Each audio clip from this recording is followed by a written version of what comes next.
Hola, soy Javier Mauricio de la Rosa, estudiante de medicina de la Universidad CES, cursando primer semestre y hoy pues quiero hablar un poquito de la embriología, sobre todo para entender unas enfermedades que son específicamente lo que es el teratoma y lo que es la anencefalia. Entonces, para entenderlas debemos adentrarnos y conocer unos conceptos de la embriología. Vamos a reconocer la patología como tal, las causas. Entonces, vamos, listo. Entonces, tenemos aquí el teratoma y la anencefalia. Como tal, en la imagen mostramos lo que es una anencefalia. La anencefalia, pues, digamos que teóricamente viene a ser la falta o la no formación de una parte del encéfalo. Vamos a empezar hablando del teratoma. Para hablar del teratoma tenemos que adentrarnos en la tercera semana del desarrollo de la ontogenia humana. Entonces tenemos que uno de los procesos importantísimos es la gastrulación. En esta gastrulación van a ocurrir muchísimos procesos como tal, como lo es primero la formación de la línea primitiva. Vemos aquí la línea primitiva, que es esta linecita de aquí. Esta linecita nos va se forma primero por un paso, un constante flujo de células que hay, y nos va a mostrar la porción caudal y la porción craneal de lo que es el embrión como tal. Esto nos va a determinar la parte craneal y caudal del embrión. También se forma la fosita primitiva, que es este puntico que vemos aquí. Y uno de los procesos muy importantes también es la invaginación de células que ocurre. Entonces, cuando unas células se invaginan bajo el epiblasto, van a reemplazar el hipoblasto y este se convierte en endodermo. Ahora, entre el epiblasto y el endodermo se va a formar el mesodermo. Y las células del epiblasto se van a terminar convirtiendo en lo que es el ectodermo. Aquí como tal vemos lo que es el mesodermo cuando se forma. Miremos que está por acá. Es esta capa que vemos aquí, el mesodermo. Listo, entonces vamos a seguir. Ahora, tenemos también en la gastrulación una formación de la alantoides. La alantoides es un divertículo que podemos ver en este caso aquí, que se forma, que ya pues nos muestra que está atravesando por esta semana. Se forma también la notocorda. La notocorda viene a ser un cordón celular que va a ir desde el mesodermo precordal hasta la fosita primitiva. Recordemos que este corte que estamos viendo aquí es un corte transversal. Miremos aquí, esto es un corte transversal. Mire cómo lo cortamos aquí el embrión. Pues digamos que en el complejo, ¿no? Como tal. Y aquí, no el embrión, sino el complejo. Y aquí vemos eh, el corte transversalmente, longitudinalmente, pues, ¿cierto?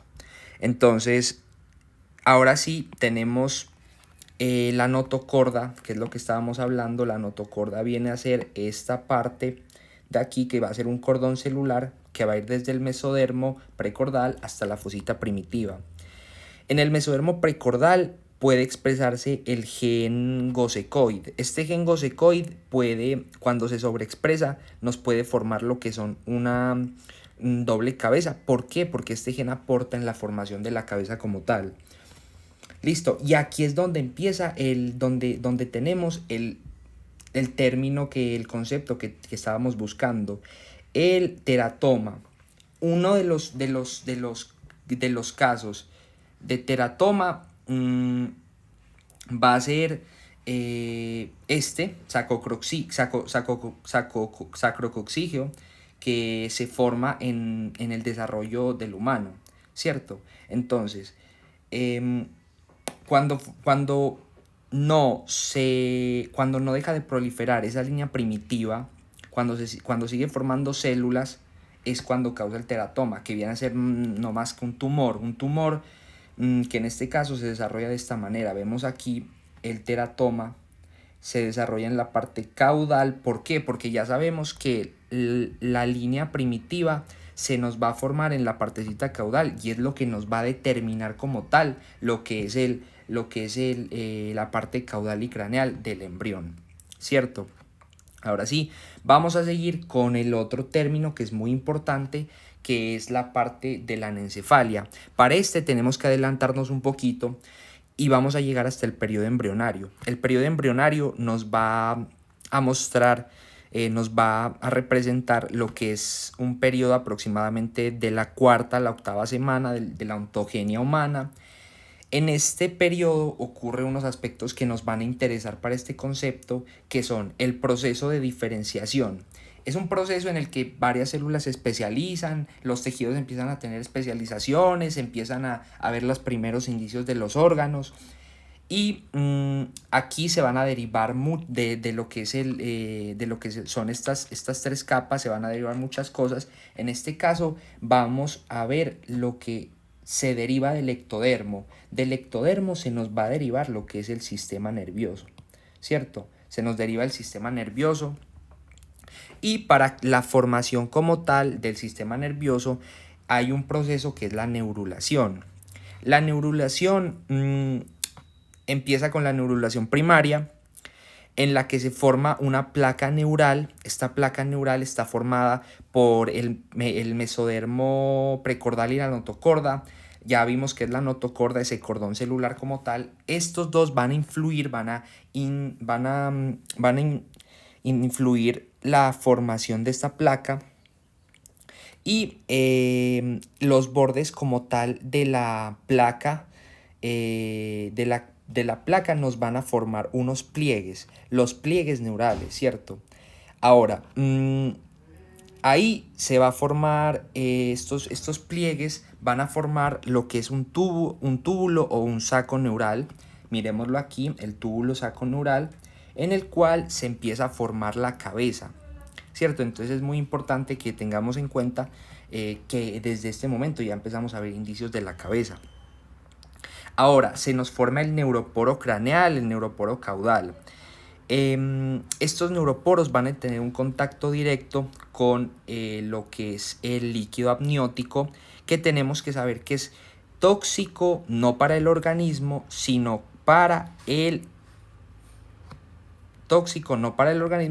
el sistema nervioso, ¿cierto? Entonces, el líquido amniótico no es tóxico para el organismo, sino para el sistema nervioso. Ahora sí, seguimos con el proceso de la neurulación, en el que va a ocurrir un cierre del neuroporo. Este cierre del neuroporo ocurre en el día 25 del desarrollo. Entonces, si el neuroporo, ahí es donde empezamos a ver los primeros indicios de la anencefalia. Si este neuroporo no se cierra, va a ocurrir la anencefalia. Entonces miremos aquí que el neuroporo craneal no se cerró, ocurre la anencefalia, que en la mayoría de los casos va a provocar lo que es el aborto, va a provocar la muerte del embrión en una etapa más adelante o en estas etapas. Y no se desarrolla este encéfalo. ¿Por qué? Porque el neuroporo craneal no se cerró. Miremos aquí que no hay desarrollo y va a ocurrir la anencefalia como tal, ¿cierto? Anencefalia. La vemos aquí. Y también es muy importante que sepamos qué pasa cuando no se cierra el neuroporo caudal. Cuando no se cierra el neuroporo caudal es simplemente, pues ya va a ocurrir lo que ya sabemos, que es la generación de una espina bífida, provoca una espina bífida. ¿Qué es la espina bífida? Que las vértebras están separadas. Esto puede generar una meningocele y una mielomeningocele, como vemos aquí, que es cuando ya se empieza a salir las meninges, se empieza a salir ya más gravemente toda la parte de los nervios, se nos sale todo esto, ¿cierto? Bueno, eso va a ocurrir si no se cierra este neuroporo caudal. Ahora, También es importante que sepamos la neurulación secundaria, que es el proceso que sigue. En esta van a haber una masa de células bipotenciales que se ubican aproximadamente en la cola del embrión, y se van a unir con la parte caudal del tubo neural. Pero cuando estas masas, esto es importante, ¿para qué se unen a esta parte caudal del tubo neural? Para terminar la formación del tubo neural, ¿cierto? Van a terminar esa formación como tal de ese tubo neural. Cuando estas masas van a proliferar mucho, también pueden generar la mielomeningocele. Es muy importante que sepamos eso. Si ya empiezan a proliferar mucho estas masas, se puede generar la mielomeningocele también. Otro término importante que tenemos que abarcar es el origen de la vértebra. El origen de la vértebra tenemos que tener muy claro que es desde la parte del mesodermo interno o paraxial. Entonces, este mesodermo interno o paraxial se va a organizar en somitómeros que van de caudal a craneal. Los somitas van a ser los somitómeros que van del cuello hacia abajo. Y estos van a formar lo que es el dermatoma, el miotoma o el esclerotoma. En este caso nos va a interesar como tal el esclerotoma. El esclerotoma es ese cartílago que es precursor de vértebras y costillas y hace que la notocorda se convierta en vértebra en muchos casos. Vemos aquí la formación de las vértebras puede hacer que la notocorda como tal se convierta en vértebra, pero como tal forman las vértebras desde su función, ¿cierto? Eso es como su principal función. Aquí es donde hay otra causa de espina bífida, lo que nos da meningocele, y es cuando no se forma bien el esclerotoma. Cuando no se forma bien este esclerotoma, se va a generar una espina bífida. La raquisquisis viene a ser lo que es más avanzado de la mielomeningocele. La raquisquisis ya es una mielomeningocele extrema, una mielingocele severa, se puede decir. Miremos aquí qué es lo que la espina bífida genera. Entonces esta espina bífida, vemos aquí separación de las vértebras. Esta separación de las vértebras nos va a generar como esa salida de todo ese material, neurológico, pues que tenemos aquí, este material de nervios, de meninges, que es muy importante también.